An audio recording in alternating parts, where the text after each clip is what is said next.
Good morning, everyone. I'm here with a very important book to read you.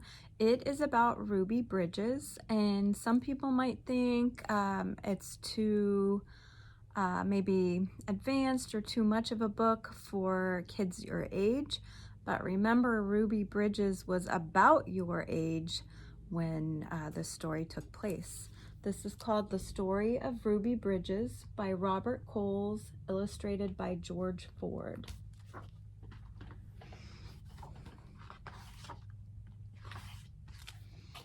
Ruby Bridges was born in a small cabin near Tylerton, Mississippi. We were very poor, very, very poor, Ruby said. My daddy worked picking crops. We just barely got by. There were times when we didn't have much to eat. The people who owned the land were bringing in machines to pick the crops, so my daddy lost his job, and that's when we had to move. I remember us leaving. I was 4, I think. In 1957, the family moved to New Orleans. Ruby's father became a janitor. Her mother took care of the children during the day.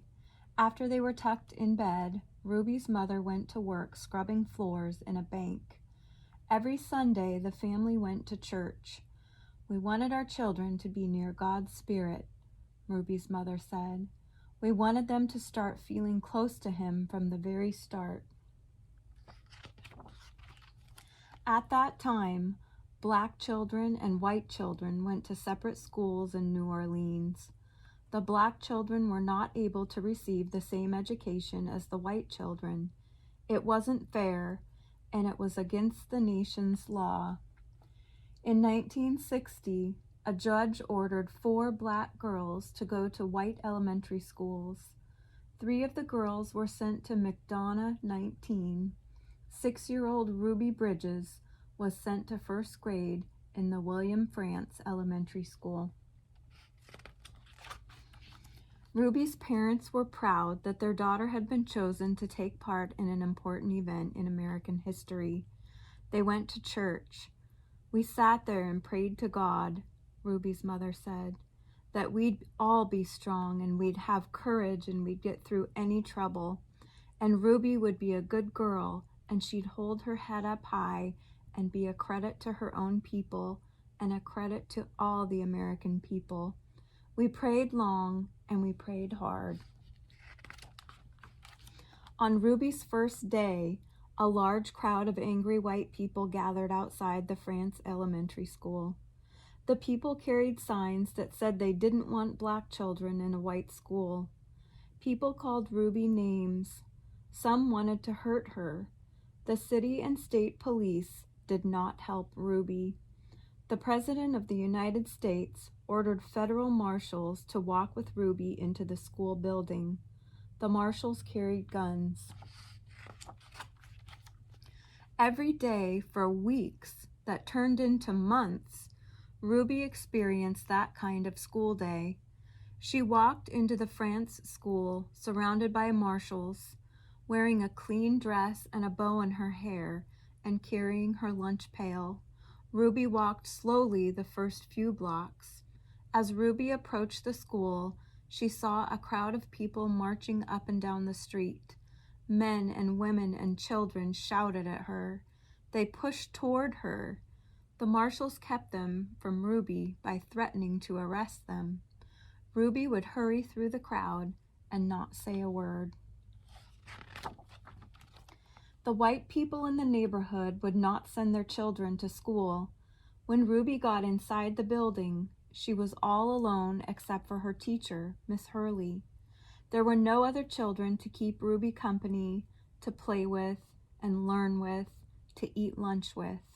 But every day, Ruby went into a classroom with a big smile on her face, ready to get down to the business of learning. She was polite and she worked well at her desk, Miss Hurley said. She enjoyed her time there. She didn't seem nervous or anxious or irritable or scared. She seemed as normal and relaxed as any child I've ever taught. So Ruby began learning how to read and write in an empty classroom, an empty building. Sometimes I'd look at her and wonder how she did it, said Miss Hurley. How she went by those mobs and sat here all by herself and yet seemed so relaxed and comfortable. Miss Hurley would question Ruby in order to find out if the girl was really nervous and afraid, even though she seemed so calm and confident. But Ruby kept saying she was doing fine. The teacher decided to wait and see if Ruby would keep on being so relaxed and hopeful, or if she'd gradually begin to wear down, or even decide that she no longer wanted to go to school. Then one morning, something happened. Miss Hurley stood by a window in her classroom as she usually did, watching Ruby walk toward the school. Suddenly, Ruby stopped, right in front of the mob of howling and screaming people. She stood there facing all those men and women.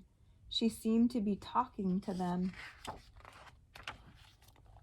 Miss Hurley saw Ruby's lips moving and wondered what Ruby could be saying.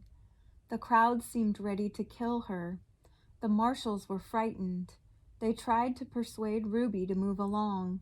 They tried to hurry her into the school, but Ruby wouldn't budge. Then Ruby stopped talking and walked into the school. When she went into the classroom, Miss Hurley asked her what happened. Miss Hurley told Ruby that she'd been watching and that she was surprised when Ruby stopped and talked with the people in the mob. Ruby became irritated. "I didn't stop and talk with them," she said. "Ruby, I saw you talking," Miss Hurley said. "I saw your lips moving." "I wasn't talking," said Ruby. "I was praying. I was praying for them." Every morning, Ruby had stopped a few blocks away from school to say a prayer for the people who hated her. This morning, she forgot until she was already in the middle of the angry mob. When school was over for the day, Ruby hurried through the mob as usual. After she walked a few blocks and the crowd was behind her, Ruby said the prayer she repeated twice a day, before and after school. "Please, God, try to forgive those people, because even if they say those bad things, they don't know what they're doing.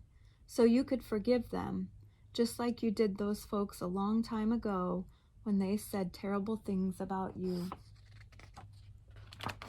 And that's the end. And there's an afterword on the last page. Later that year, 2 white boys joined Ruby at the France Elementary School. Their parents were tired of seeing the boys get into mischief around the house when they could have been in school and learning. The mob became very angry when the first white boys went back to school, but those boys were soon joined by other children. "We've been sitting back and letting our children get cheated out of an education because some people have tried to take the law into their own hands," one parent said. "It's time for us to fight for the side of the law and for our children's right to go to school and get their education." They all did get their education. Ruby and a growing number of boys and girls who went to school with her. By the time Ruby was in 2nd grade, the mobs had given up their struggle to scare Ruby and defeat the federal judge's order that New Orleans schools be desegregated so that children of all races might be in the same classroom. Year after year, Ruby went to the France school. She graduated from it, then went on to graduate from high school and college. She became a successful businesswoman, married a lawyer, and has 4 children.